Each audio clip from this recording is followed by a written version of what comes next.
but how complete is anyone in this conversation? One thing I've discovered when she was referring to my son, Javon, you probably know the story, I went down to the projects back in the early 90s to teach art to kids and wound up adopting one of my students who's now turned 30 and is running the program. So that's another idea of sustainability, right? And that brings up, I think, the issue of time, the issue that people need to care enough and have the time to care about their communities in order to even appreciate some of these things. And part of our job is to not just sort of wag our fingers or kind of have this kind of expensive idea about green, right? But to talk about social sustainability, and I think close to the line to that is social justice. If we don't put these things together, we can become one more kind of elitist group with our standards that only 2% of the culture can meet, and then the other 98% is just like, well, now, how does this affect our lives? Or, we can't do that.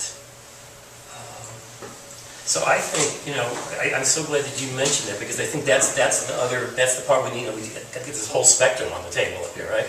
Again, it's not either or, but I think if we only deal with environmental neglect and don't deal with social equity, it's going to be falling on deaf ears and unfertile ground for the bulk of the people.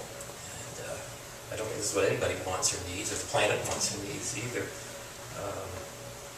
So I think, we're really trying to, and that's what he's talking about too, is really trying to strengthen communities, not just do green checklists. Again, they shouldn't be incompatible, right? But how do you do both? So that each is effective as it could be, and reaches as many people as possible. So that's the bone I'm gnawing on right now. Because I talk about sustainability with folks in the projects, and they look like, aren't you kidding? Right? And so we have to deal with that. Right? If we don't deal with it, we're just, okay, then sustainability is for folks in Clayton. All right? Are you familiar with the concept of the triple bottom line? Is there anybody who is not familiar with that concept? Okay. Tell us about it. I will. Thank you. I love that spontaneity. This is like a geometric transformation. It's like jumping from 2 dimensions to 3 dimensions in art, which both have their merits. You got your painters, you got your sculptors, you got your installation artists, etc., and all of those make a varied and creative world. The concept of the triple bottom line was developed by the trio of Hunter and Amory Lovins, at that point husband and wife, co-founders of the Rocky Mountain Institute in Snowmass, Colorado, which is the hotbed of energy efficiency, development, and innovation, internationally recognized. And their partner, a partner in some of their endeavors, Paul Hawken, who founded the Smith & Hawken gardening catalog.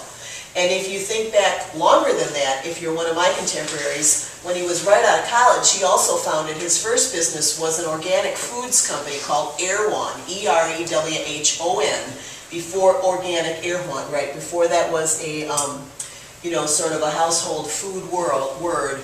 And back even before that, Paul Hawken visited the Findhorn community in Scotland. This is where I'm showing my New Age stripes here. And has written one of the best books I've ever read about a community in which human beings work with nature spirits to grow giant vegetables, which was a really good read. So Paul Hawken, Amory Lovins, and Hunter Lovins got together and translated sustainability principles into business language. And one of the things they came up with was the triple bottom line. So instead of the old linear profit and loss, yes, no, good, bad, blah, blah, and linear thinking, which uses something for a while and then throws it away, they transformed that into a 3-point figuring mechanism, which is human, natural, and capital resources. And you can configure that triangle of evaluating people, planet, and profit as an isosceles, a right triangle, an equilateral, an acute triangle. You can sit on any of those triangles, and if you have a triangular stool, it would still hold you up. But try sitting on profit and loss, good, bad, yes, no, use, away. It will not hold you up. It is not sustainable. So the triple bottom line, which is being applied in businesses around the globe, including in St. Louis, and I hope we get to talk about some of that here tonight, because in my opinion that's good news, is a transformation in the way people can figure the costs of things, including human factors, social justice, human energy, natural resources, and good old moolah, and what that represents, which is creativity and the exchange of goods and services. So there is a codification that is being used extensively in business. It's not totally mainstream yet, but it's definitely a good strong sprout that evaluates things in that way. So as we're having the conversation here, if you have a question that you'd like to add, kind of like calling into a talk show, just, raise your hand and we'll get that into the mix, because I don't think it should just be us talking. Sustainability in the built environment, because we're here in an art environment also, and because there are exhibits of artwork all around us, could we just get the discussion a little bit more free-flowing and talk about the value, the importance, the power, the merit, or the weakness of art as a conveyor of some of these values and ideas? Anyone? Well, I'm the last one you should hear from on that. So you're going to take it away. So you're going to go first?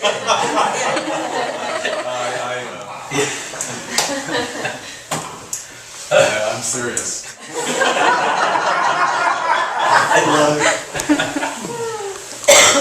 See, otherwise you'd be the grand finale, so you better get out really fast.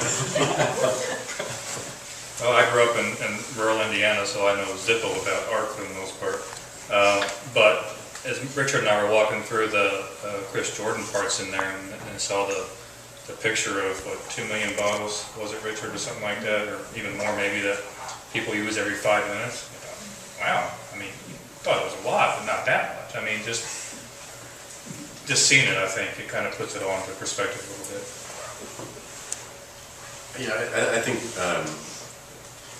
art, is part of that, or green art, or sustainable art, however you want to, I think there is the one piece upstairs, John Price and Sarah Black's piece is from, it's a video, it's from a show called Beyond Green, Towards a Sustainable Art, which was in Chicago about 6 or 7 years ago. And I mean, art seems like kind of a weird place in some ways, because of its inevitable sort of, I work with the artist Theaster Gates, whose art is created almost entirely out of found objects or objects from deconstructed buildings.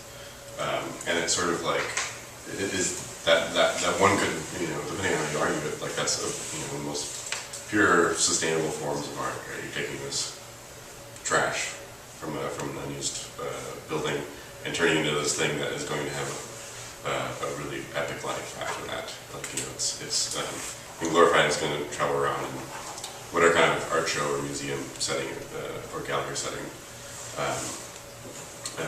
and it's going to way outlive its original intended lifespan. But if you want to talk about sustainability in terms of something outlasting its projected lifespan, that's one way. But I think that a lot of art is created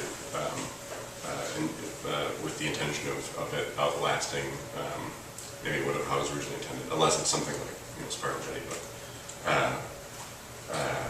But I think what you're talking about is art that has a much bigger kind of social impact, and is not necessarily about the medium itself, but the message.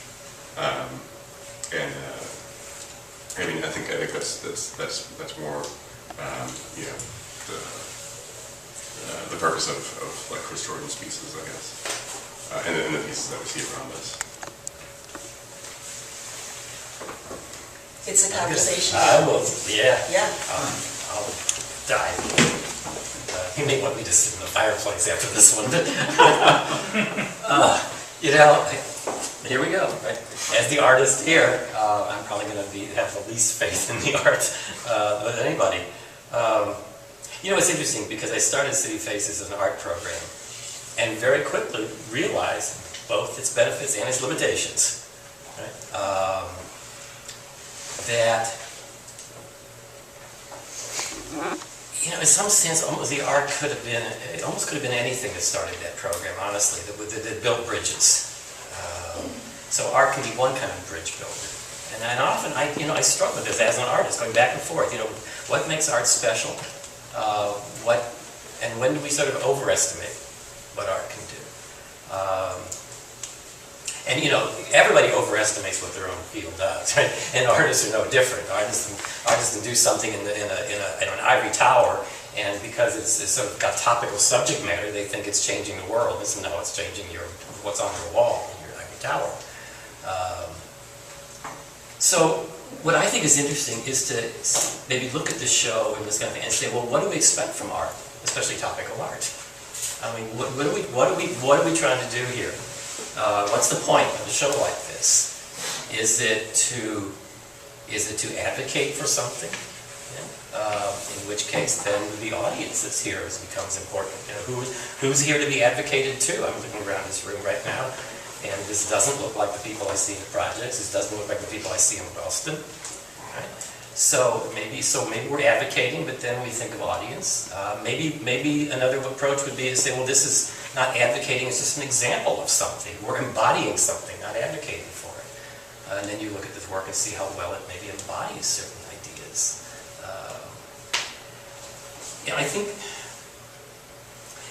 what I'm curious about is what comes next. After something after we do something like this, after we have a panel like this, after we have a show like this, what comes next? Is it just going to disappear into thin air, or does it have legs where it'll actually accomplish something? And again, then the question is it unfair to ask art to accomplish anything other than just being art? I think it's a fair question.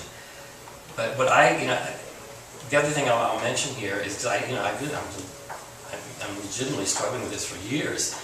I sort of hit the art scene doing kind of very confessional, but I think what you could call topical art to some extent.